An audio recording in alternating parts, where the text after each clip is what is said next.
Alright, and we're back with more Blackwell Legacy. I don't need to take the trash out. It's not even full. I just love how it's just there. Griff is fine where he is. Hey, Griff. I suppose I should trim this plant. Maybe one day. Okay. That's Griff, the PI bear. I've had him for as long as I can remember. The He's PI in bear? horrible shape, but I don't have the heart to throw him away. Yeah, we've all got bears like that. Just a trash can filled with crumpled up novel ideas. Oh. It's a photograph of Auntie Lauren and me. Aw, hi Auntie Lauren. Auntie Lauren. She took care of me after my parents died. For most of my life, Auntie was a vegetable, slowly rotting away in a hospital bed. Okay, I don't remember what she was like before that. This picture is all I have to go by. Okay, but who took care of you after Auntie Lauren died? It's me. Hi, you. I look scared out of my mind. Aw. I don't remember when this picture was taken, but I look about 4 or 5 years old. And look, it's the same pier that we scattered our ashes at. I don't need to bother. I don't get any reception anyway. So, why do you have it? Oh, you've got a DVD I'm not collection. up for watching a movie. Besides, I've seen all of them a dozen times. Yeah, that's what you do with a DVD collection. Alright, let's have a look at this envelope. A lot of reading to be done. September 3, 1960. Dear Lauren, so you've been at NYU for 2 weeks now and have not called. I am sure things are busy in the Big Apple, but don't forget the family you left behind.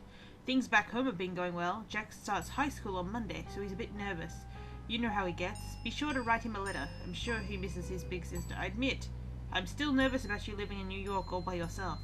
You are carrying ID with you when you go out, like I asked? Oh, well, Rosa isn't.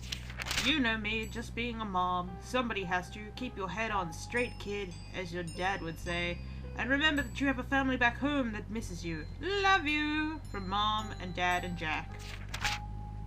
Now, because Jack writes on a typewriter, well, I started in the stream, but everyone seems to like it, so we're gonna keep it. Jack's got a bit of a British accent for no reason. Hello, sis. I'm writing this on my St. Clair Model XV. Mom says it's improving my handwriting is a lost cause, so she's got me this. Keen, huh? I'm already typed up a few stories on it and this letter. Can't type for long because Dad says the noise drives him up the friggin' wall. What does he know? So how is life in the big bad city? Troy is dead boring as usual. Why'd you have to go to college, huh? There's nobody talking this dump anymore. See you at Thanksgiving, Jacko. Dear Lauren, Thanksgiving time has come and gone, and so have you. In just 2 short months, I have already seen you evolving into a capable young woman. You have outgrown this small town, Lauren. That much is obvious. Jack will be following in your footsteps soon, I am sure. Visiting you in New York is all that he talks about. Speaking of Jack, I know you're worried about him. We all are, but don't feel he is your responsibility. You are his sister and you love him, but he's got to learn to live without you eventually. You're growing up. Let him grow too. Till Christmas, love, Mom and Dad and Jack. Lauren, can you keep a secret? I don't want to say this over the phone in case Mom and Dad overhear. Mom's been acting strange lately. It started a few days back when you went to NY. She was dragging me shopping when she suddenly screamed and fainted. She was pointing at the corner of the room, but there was nothing there. We brought her to the hospital and she says she's fine now, but she's been on edge and paranoid. It's hard to explain. Dad's no help. Can you call and try to cheer her up? She won't listen to me. Just don't tell her about this letter. I hope she's okay. From Jacko. Lauren, you seem concerned about our last phone call. I just wanted to write and reassure you that everything is fine. Let me know when you're coming home again for Thanksgiving. With love from Mom and Dad and Jack. Dear sis, Mom's getting worse. You said it best during Thanksgiving.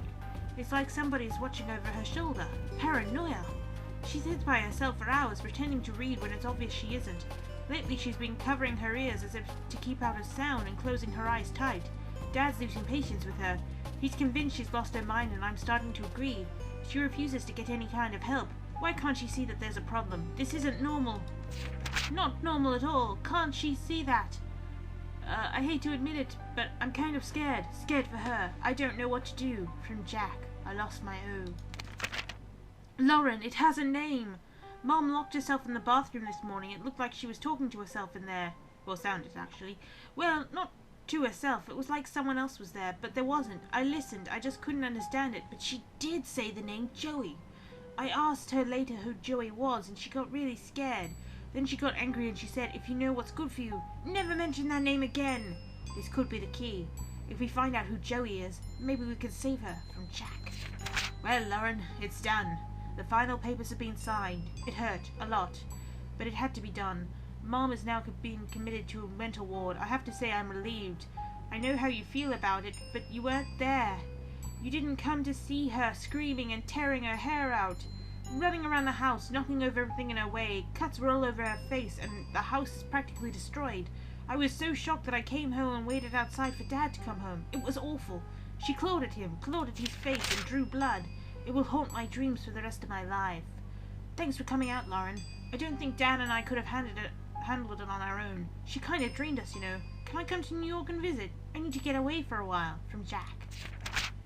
Congratulations, summa cum laude. I always knew you were a smarty pants, sis. Now you've got the documentation to prove it. Thanks again for letting me stay at your place for the weekend. It was just like old times, except you weren't smoking then. Oh dear. New York is an amazing city, and Columbia has a great campus. I can't wait to move down there in September. And until then, I've got to deal with that grumpy old man. He's insufferable as ever. Ever since Mom, he's been hard to talk to and very hard on me. I should tell him now you're smoking. Maybe then he'll concentrate on you for once. Ha ha! See you again soon. From Jack. It's happened, Lauren. Just like you said it would. I'm in love. Her name is Maria. She's from Italy and we met in statistics class. Oh, I suppose you're gonna meet someone somewhere. Oh, but statistics class. She asked if she could copy my notes because her hand was getting tired. Oh, I bet it was. We ended up having lunch and we've been inseparable ever since. She's incredible. She's got the most amazing red hair and I want you to meet her. I'll come by soon, Jack. Lauren, are you alright? Ever since Mom's funeral, we've been hard to reach.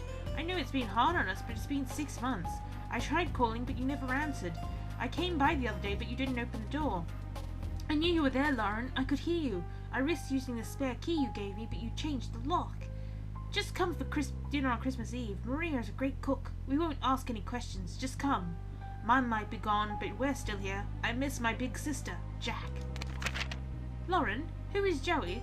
Apparently I've completely forgotten about that letter I wrote to you about 6 years ago. I went over last week to give you a Christmas gift, but you didn't answer the door, and I heard you talking to someone called Joey. Is it a boyfriend? Are you seeing a man called Joey? Is that why you've dropped off the map? Or is it something else? I don't think I need to tell you what. For goodness sakes, talk to me, Jack. Lauren, I know you're annoyed, but I'm not sorry. I'd had to do it, but you left me no choice. Hiring a private detective to follow you is the only option left. He told me some odd things. You won't talk to me, but you'll talk to total strangers. You'll go to every far corner of the city at the strangest hours. You'll talk to yourself when you think you're alone. Don't deny it. He heard it, and so did I. Not that any of it makes any sense. That alone is disturbing. Enough, but when he saw you collapse, you were all alone in some obscure park in the Bronx when you just fainted. He just was about to call the ambulance and then saw you get up and walk off like nothing happened. You were always there growing up. You were always there for me growing up. Don't shut me out, sis. Let me be there for you now. Jack. Jacko, please stay away. Don't worry about me. There are things that need to be done, and I'm the only one who could do them. Don't ask me to explain. All I can ask is that I understand our mother more than ever. She was never crazy, Jacko. Trust me on this, and take comfort in it. You've grown up and you've grown tough, and you don't need anyone to fight your battles anymore. You don't need me, but I'll always be your big sister, Lauren. I'm returning your letter because I refuse to accept it. No, I don't need to fight I don't need you to fight my battles. Okay? I am not 14 years old anymore, but we are still family, and that's important, especially now that Dad has died. Look, you obviously have something going on, and that's fine. I don't have to be involved if you don't want me to, but I still want to be involved in your life. Maria and I are getting married in November. You are coming. No stupid excuses, okay? Jack. Greetings from Greece. If there are any words to describe the beauty of this place, it wouldn't do it any justice. A perfect spot for a honeymoon. Things have been busy, as you can imagine, but I wanted to quickly write to tell you that I'm glad that you made the wedding. Of course, I'm still worried about you, but somebody has to be. You take care and stay in touch. Maria says hi. There are some pictures stuck to the back of this letter. Why, thank you, Rosa. Dear Aunt Lauren. Yes, Aunt Lauren. You're an aunt now. I'm a dad. Maria gave birth to a beautiful baby girl. We named her Rosangela after Maria's grandmother. She's so quiet. She hardly cries at all. I'm all set to spoil her rotten, but Maria says to take it easy. She looks just like her mother too, and there's a bit of you in her eyes too. And Mom and Dad. Everything our family was or will be, this child is it. Life is changing so fast. I just want to hold on to this tiny creature and never let go. The future is an exciting place, and I have everything I could ever want. I don't want anything to change, ever. Jack. The law officers of Durkin and Goldberg. Dear Miss Blackwell, it is indeed within your legal rights to take custody of your 5-year-old niece. With the death of her parents, you are her only living relative. Please contact our office and we will begin the necessary paperwork. Sincerely, John Durkin. Now that's kind of funny, because if you have seen, well, if you saw the stream or have played the second game, you know that John Durkin, oh, he might have been, no, I think he was dead by then, because, yeah, John Durkin was dead. Or was he the son? No, the son is Sam. Either way, there was a character called John Durkin, but he'd been dead for 10 years in the 70s, so to get a letter from John Durkin in 1981 is a bit different. Woo! Creepy. Alright. Oh, whoops. Oh, phone. Hello, phone. Hello? Rose Angelina. Hi. Ugh. Hi, Bob. Thanks so much for submitting your last review on time. For once. Yeah. I've got a little assignment for you today. Oh? Assignment? I just review books, Bob. Well, today, you're not. Jeez, Human you're a interest, jerk. Blackwell, and it's right in your neighborhood. But Human interest? I write Yep, bad college books. girl. Suicide. Someone killed herself? Well, Yep, some girl named Joanne. That's... Joanne. You know the Brittany house, the NYU dorm? Eh, Yes, But- but... Great. Head over to the dorm and get a few statements. But... but Speak to some people on her floor. Get a word in with the roommate. Listen! Speak to the RA too. And hey, if you could score a picture of that girl, that would be a real coup. But I don't do that stuff. yeah. Like I said, today you are. But- Jared's over at City Hall covering that strike. So, you're it. Today is not the best. Not hearing you. Oh, Write it up for tomorrow's edition. bastard. Pressures of college life, etc. It practically writes itself. Wait! Well, why don't you I'm write it? so looking forward to reading it, Blackwell. Ciao. But then why don't you? I hate him so much. Is freelancing for that stupid paper even worth it? I guess it keeps me writing. But We Oh, could stab it instead. whatever. I mean, I'll just go over there and get it done. Yeah. It's not like I don't have enough death in my life right now.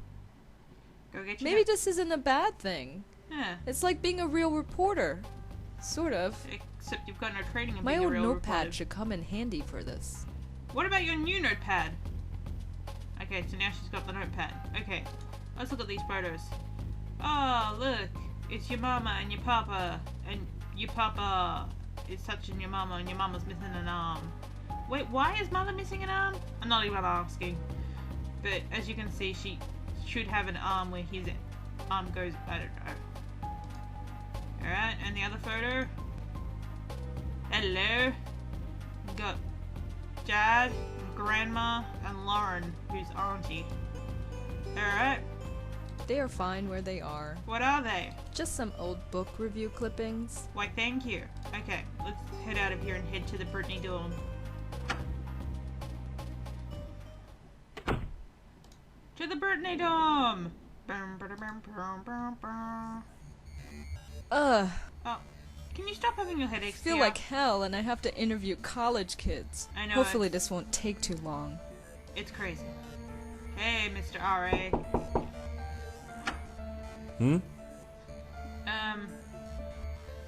Hi, There we go. I'm Rosangela Blackwell. Was the Village Eye? Oh, this is about Joanne, isn't it? Yep. You know her? Well, I am the RA for this floor. I wouldn't be doing my job if I didn't know everybody. The campus police found her around 5 a.m. this morning. Okay. Can you tell me about her? Well, alright. But could you leave my name out of it? Sure. That shouldn't be a problem. Good. Joanne's parents have already asked the dean to fire me. I Oh. don't need anyone else knowing who I am. What do you want to know? Tell me about Joanne. What can you tell me about Joanne? What was she like? Yeah. I never hung out with her socially, but she seemed nice enough. Nobody ever complained about her. She always had friends around her. She never had any trouble, as far as I know. Her suicide came as a total surprise. Do tell us about the suicide. How did Joanne kill herself? She jumped off the roof. She died instantly. It was in the middle of the night. There was no way anybody could have stopped her. Make sure you print that. I will.